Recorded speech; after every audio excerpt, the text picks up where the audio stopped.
নমস্কার বন্ধুরা, সুখী পরিবারের ব্লকে আপনাদের স্বাগত।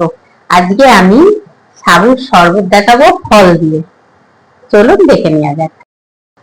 খেজুর নিয়েছি, কাজু নিয়েছি, কিশমিশ নিয়েছি, আপেল কুচি করেছি, আর ডালিম নিয়েছি, আর কলা নিয়েছি। যতটা করবেন শরবত তার সেই অনুযায়ী আপনারা নেবেন। আমি যতটুকু করবো সেই অনুযায়ী সাবু নিয়েছি। একটু বিট লবণ লাগবে, দুধ লাগবে, আর চিনিটাকে আমি গুঁড়ো করে নিয়েছি। জলটা গরম হয়ে গেছে, এবার সাবুটা দিয়ে দেবো। সাবুটা বেশ হয়ে যাবে, কাঁচের মতন দেখতে হয়ে যাবে, তখন আমি ওর মধ্যে জল দিয়ে ছেঁকে নেবো।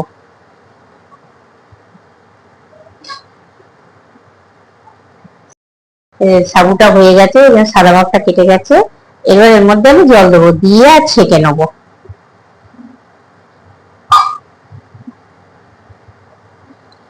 এবার আমি এটা ছেঁকে নেবো।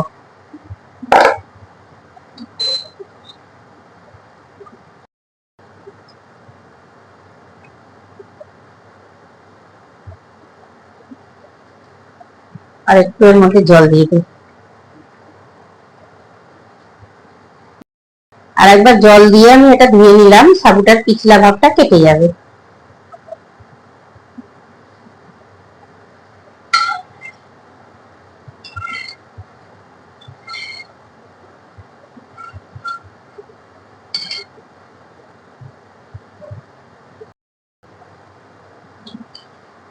দু গ্লাস শরবতের জন্য আমি 10 টাকার গুঁড়ো দুধের প্যাকেট কিনতে নিয়েছি।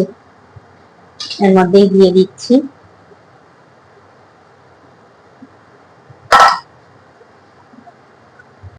দিচ্ছি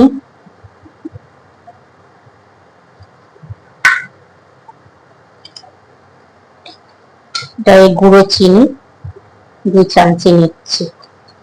আপনারা যেরকম মিষ্টি খাবেন সেরকম দেবেন। এক এক করে ফলগুলো দিয়ে দিচ্ছি।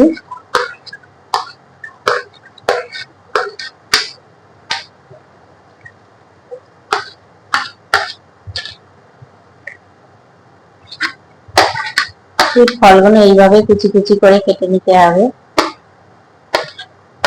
তাহলে শরবতটা খেতে খুব ভালো হবে।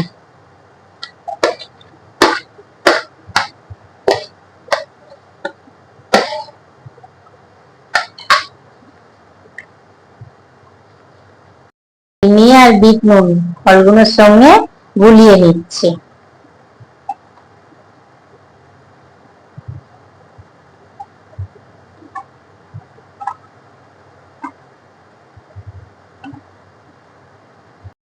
এটা বরফ দিয়েও সঙ্গে সঙ্গে দেওয়া যাবে, কিংবা ফ্রিজে রেখে ঠান্ডা করেও খেতে পারা যাবে।